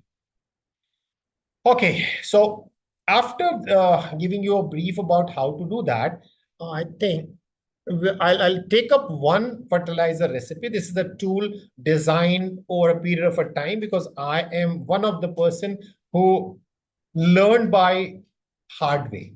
So initially when I started, I was doing this, that, all trial and everything. then I just tried to develop something which can give I can use as a easy tool. So this is a fertilizer recipe designing tool where, as a grower, if you see like only these green parts you can fill, and rest everything will be estimated by the sheet itself, because in Excel you can put all those kind of equation formula and all. So we finally achieved this and derive that, okay, as a grower, you just put what is your recirculating tank capacity or per day irrigation quantity, water quantity, and what you are targeting as an EC. And yes, the second also, this sheet is giving you, one is in terms of EC. Second, if you know the ppm value of all these nutrients, so you can put the target ppm here and try to just adjust these fertilizer quantities to achieve the kind of a ppm. But caution is, either you follow the EC or you follow the ppm. Suppose you will follow the ppm level, then and also you want to try that, okay, no, I want to just have a 2 EC with this ppm level of a different nutrition. Sometime it's a class, and sometime yes. So plus minus 0.5 is always acceptable when you are following this ppm level of a different nutrient. So the sheet is designed in a way where you can either opt for a EC, or you can opt for the ppm level of a different nutrition. And within that sheet, you can also get that if I am using this recipe, what is the gram of a specific nutrient, not the fertilizer, nutrient. And suppose if I'm talking about, see here, so nitrogen in this case is supplied something 102 grams of a nitrogen through calcium nitrate, and then monoammonium phosphate, and even potassium nitrate. So these are 3 sources of a nitrogen. Altogether, I'm supplying with a one recipe 102 grams of a nitrogen for that 500 liter or 5,000 liter of water. So this is the second sheet within that file. And third, this is the sheet as a grower you can hand over to your junior for measuring and doing the fertilizer recipe or a fertilizer stock solution. So, and even if you put that, whatever the price you paid for different fertilizers, if you will put all these in this rate column, this is the and at the first page at the lower side, it is available. So if you put that value also, you can, as a grower, you will know that my one recipe, how much it is cost. Okay, so some further tips for doing this fertilizer recipe. Some of the question, very common question, it is advisable to use urea DAP as a source of nitrogen in hydroponic growing system? The answer is no. Why? Because urea is a amide fertilizer, and in DAP also urea is used as a source of nitrogen. 19, no, that cannot be, because even the first stage, DAP and urea is not qualifying with the first stage. What first stage? The only fertilizer you can use in hydroponic is the water soluble, and urea and DAP, they don't fall under the category of water soluble fertilizer. And 19, yes, that qualifies the first stage. It's a water soluble fertilizer. However, this 19% of a nitrogen, the source is urea and nitrate. So urea is not allowed. So 19 is also not allowed. So whenever you are using these type of mixed fertilizer, the water soluble fertilizer, then you have to see on the label or maybe Google out that what is the source of nitrogen. And if it is source is nitrate only, then you can go for that. What are the criteria to select the source of nitrogen fertilizers? As I mentioned, yes, it should be a water soluble nitrate source. No something amide, ammonical source is also allowed. And yes, another thing, as I mentioned, that the source of nitrogen should go through in a ratio of ammonical and nitrate source of fertilizer. So there is no thumb rule. However, a ratio of 90 and 10% is always good. 10% ammonical source and 90% need to be a nitrate source of nitrogen is recommended for hydroponics. Next thing is very important. The moment you design your recipe, now you need to calibrate that recipe. Why calibrate? You need to understand whatever you gather the knowledge, and a lot of knowledge is available. And based on that, if you gather some knowledge that, okay, this should be my ppm level, or this should be my EC level, and this should be my ratio. So what you need to do, you need to test, validate. And while doing that, means that is stage of crop production protocol, because once you venture in commercial farming, it is not advisable, even not allowed to go for any kind of calibration.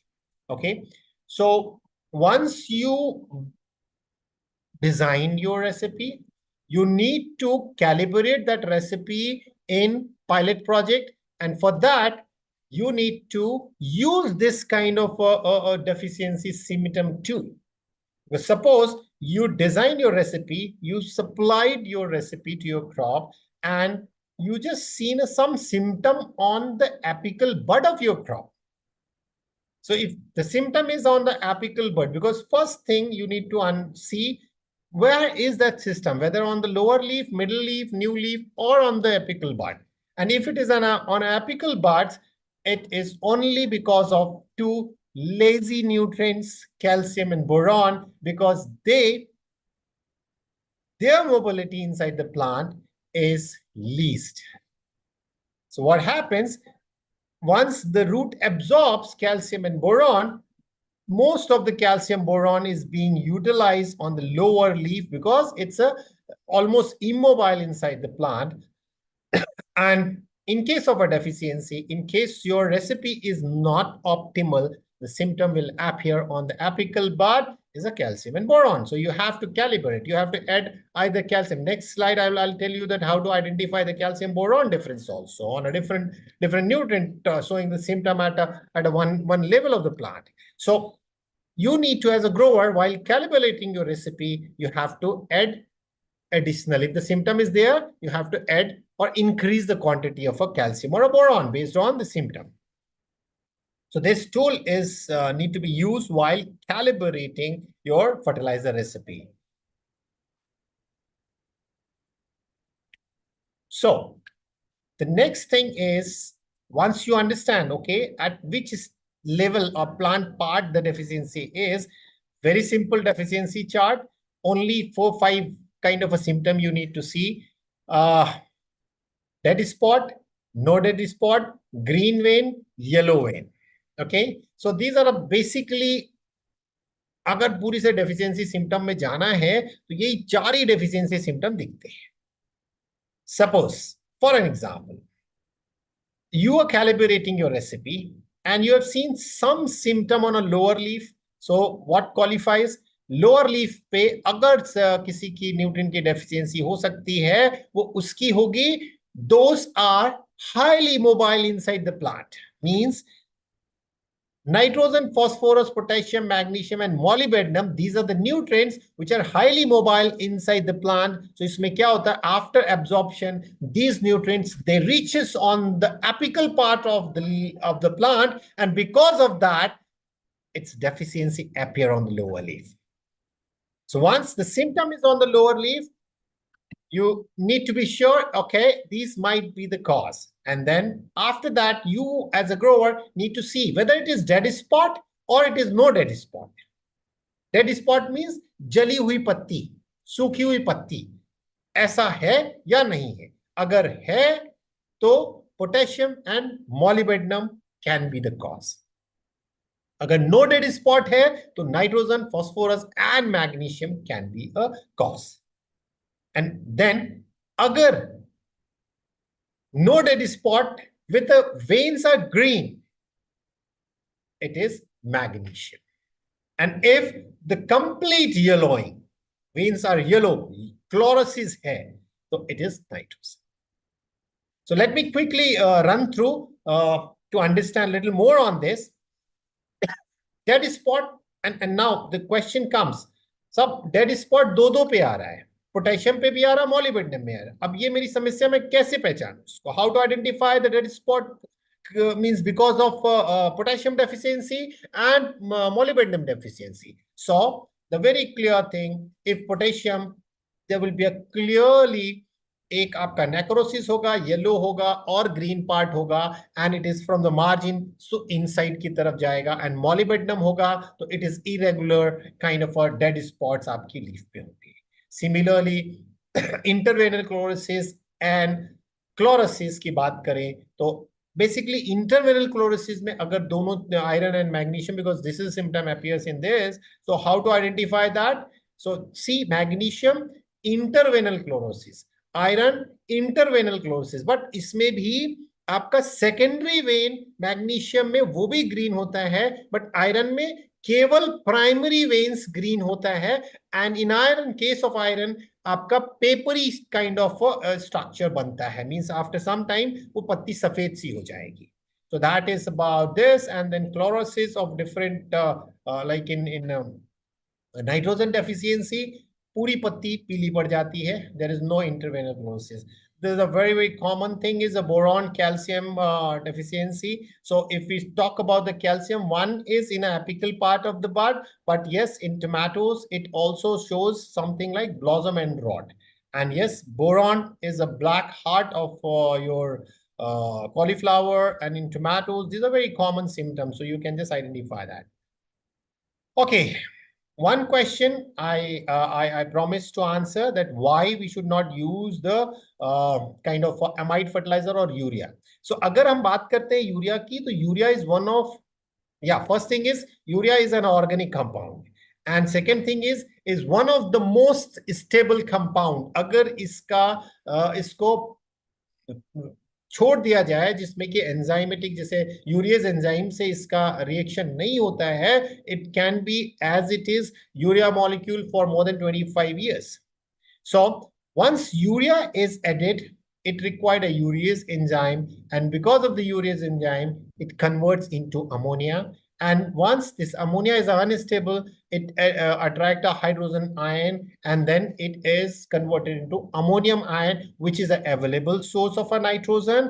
And then second, ammonia is interactive, means using this nitrosomonas bacteria, it convert into nitrite, and again nitrite is unstable, and once it nitrobacter react or come in contact of a nitrobacter, that convert into a nitrate. And nitrate and ammonium ions are the available form of nitrogen for the plants. But now the most important thing is, in hydroponics, no scope for any microbes. Some of the growers, they use UV light for killing all those pathogens. So if the microbe is not there, urease enzyme will not be there. And if urease enzyme is not there, then this whole process will be interrupted. But that is still that it is okay, because it is not toxic to your plant. But somehow, if there is any contamination and urease enzyme कहीं से उसमें है पानी में, तो वो ammonium बन जाएगा, and there is a little more nitrosomonas bacteria है, नाइट्राइट बन गया। और नाइट्राइट का लेवल अगर 50 ppm से, if the nitrite level in nutrient solution goes beyond 50 ppm, it become a toxic to your root and it will kill the plant. And that's how we should not use any amide fertilizer in hydroponic growing system. So what is recommended sources of fertilizer? Yes, calcium nitrate, no doubt. 1818 is the one mixed fertilizer where the source of this 18% of nitrogen is in ammonical and nitrate form. So 1818 can be used as in hydroponic. Potassium nitrate is also there. Monoammonical ammonium phosphate is the sources of nitrogen which one can use in hydroponic growing system. Fertilizer recipe designing. Yes, I am running out of time. Otherwise, I would have given you a one hands-on on doing this fertilizer recipe designing, which let me show you quickly. I'll give you a brief about how to use that fertilizer recipe. Give me a moment. I'll take another 5 minutes. The organizers, I'll take only the 5 minutes. Okay, sir. Yeah.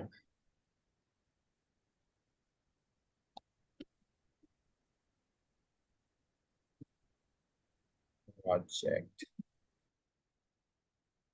What is this?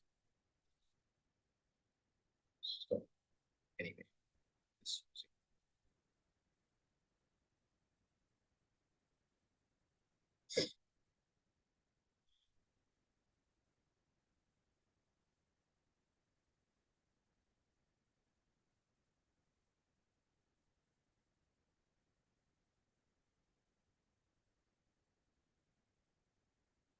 So let me share my screen and then I'll do a little working on that fertilizer recipe sheet. Yes.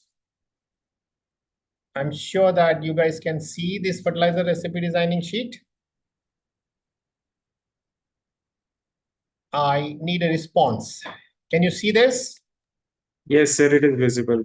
Okay, so suppose as a grower, my irrigation requirement for the day is 1200 liters of water. Okay, and my target is I'll just do something kind of, see, the moment I've changed here the fertilizer water quantity, I'll just show you. Just have a watch here. Okay, the moment I'll just again reverse this 1000, the whole thing has changed because it is already formula driven. So now I'm telling this, okay, I want something like a EC of 1.9. Okay, what I can do, I can play around with this and I can reach to a level whatever I'm looking for. 1100 का हमने fertilizer डाला, then it is a 181. Let's try to reduce this for the 1.5. Okay, so I have to reduce 8,950. See, okay, it's still the ammonical source of fertilizer. It goes to 13%. So we need to bring it down to 100. So it's gone less than because the permissible limit. So maybe 210. No, yeah, you got it here.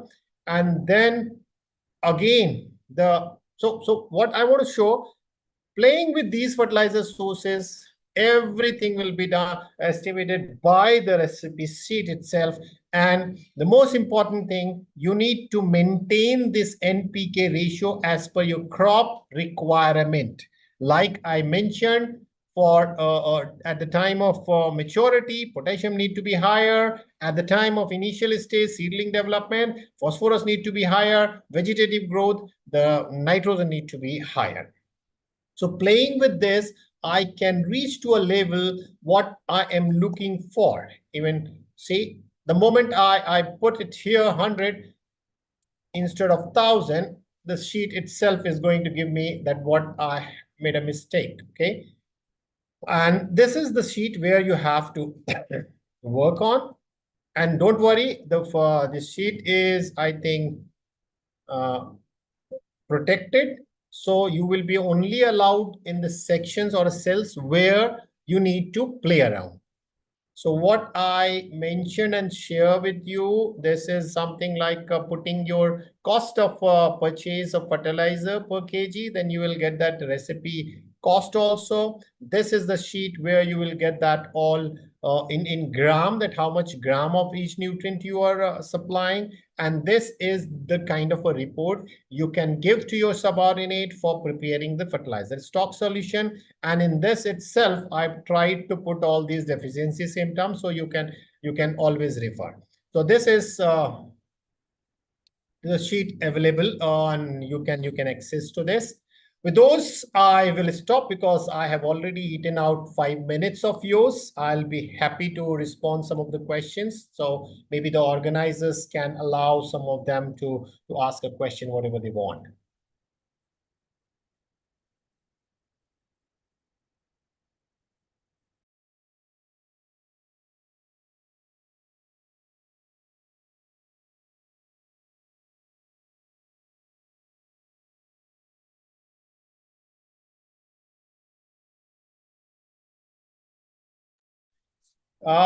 Organizer, can you allow Rajendra to ask question, because we can take only 1 or 2 questions, and after that I have to just leave. So, dear participants, if you have any queries, you can drop in the chat. Rajendra has raised a question, his hand. So can you allow him to speak? So, let me check. Yeah. Rainfed or a dryland farming is a practice in some of the part of country. Rajendra, you can ask the question. Hydroponic get Good morning, sir. Yeah. Good morning. Sir, you have given a very good demonstration about the recipes. But what about the infrastructure to be involved in hydroponics? Because planning is more important than this after recipes. Because we are not having knowledge about this. Rajendra, I cannot cover everything in a one hour, because I've clearly mentioned that today I'm going to talk on a nutrition part. So I try to cover the nutrition part. You are absolutely right that infrastructure is equally important, but today's topic was on nutrition. Yeah. Sayak Shah. And meantime, I think Uttam has just raised a concern कि dryland farming में पानी मिलता नहीं है, आपका hydroponic पे कैसे मिलेगा? जनाब, ये आपका एक एडवांटेज है कि 90% कम पानी लगता है, and it is going to be a more efficient. Yeah, Sayak, you go ahead. Yeah, Mr. Shah, go ahead. Ask your question. Good evening, sir. Good evening. Yes, sir. Sir hydroponics से ज्यादा sir green poly house या green house farming वो क्या commercially ज्यादा benefited है? सी यहाँ पे सायक साहब कहीं ना कहीं आपका जो थोड़ा सा क्वेश्चन है, दोनों में डिस्कनेक्ट है. Green house is one another thing and hydroponic is a different thing. But green house and hydroponic एक साथ इसलिए होता है कि most of the time people are looking for a kind of a off-season production. So greenhouse इसके लिए नहीं है कि आपका क्या कहते हैं हाइड्रोपोनिक करना है तो ग्रीन हाउस है. हाइड्रोपोनिक को भी ग्रीन हाउस में कर सकते हो और ओपन में भी कर सकते हो. डेफिनेटली इन मेजरली जो कमर्शियल प्रोजेक्ट है ग्रीन हाउस के अंदर ही हाइड्रोपोनिक्स किया जा रहा है. ठीक है actually sir I just want to tell that hydroponics से तो बेहतर वो तो हाइड्रोपोनिक्स ज्यादा सर टेक्निकल नॉलेज बहुत ज्यादा लगता है, तो इससे तो कॉमर्शियली करने के लिए क्या सर सिर्फ ग्रीन हाउस या पॉली हाउस वो ज्यादा बेटर है? Why not? सी आप ये डिपेंड करता है कि आप कितना स्किल, बिना स्किल के हाइड्रोपोनिक में घुसिएगा नहीं. That is my question to everybody.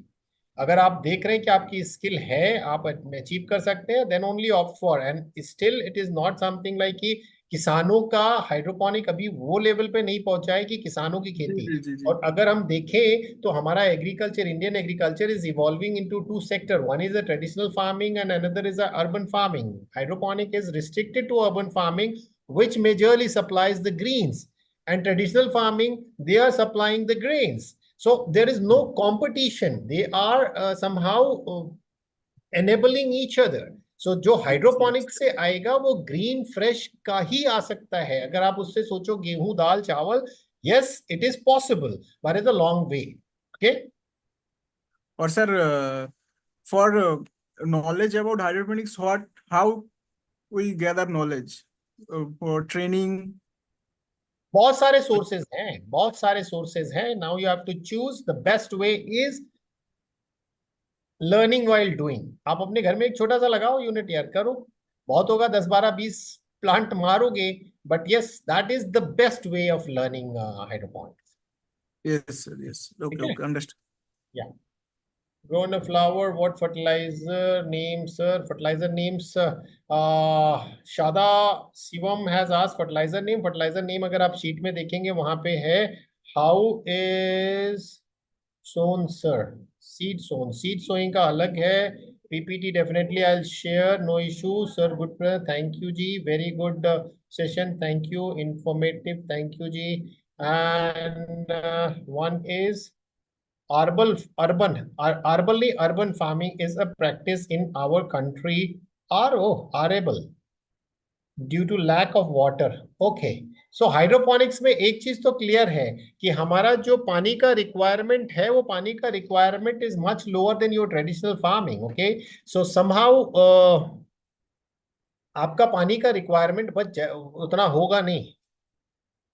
So with this, I'll take a leave now. It's 11 minutes shoot out, and maybe I'll ask the organizers if they can share the questions. I'll respond on those that you The can. rest of the questions we will send you by mail. That's great. That's great. So thank you very much for patiently listening me, and I hope I have not created a trouble for misutilizing your time. You efficiently utilize this 1 hour. So thank you very much to organizers and the participants. Thank you. Thank you, sir. On the behalf of Just Agriculture, I would like to extend our heartfelt gratitude for the insightful and engaging hydroponic session conducted by you.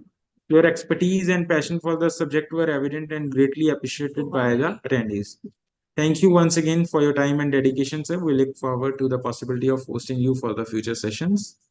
Thank you, dear participants. This is all for today's session. See you tomorrow. Thank you very much. Bye-bye.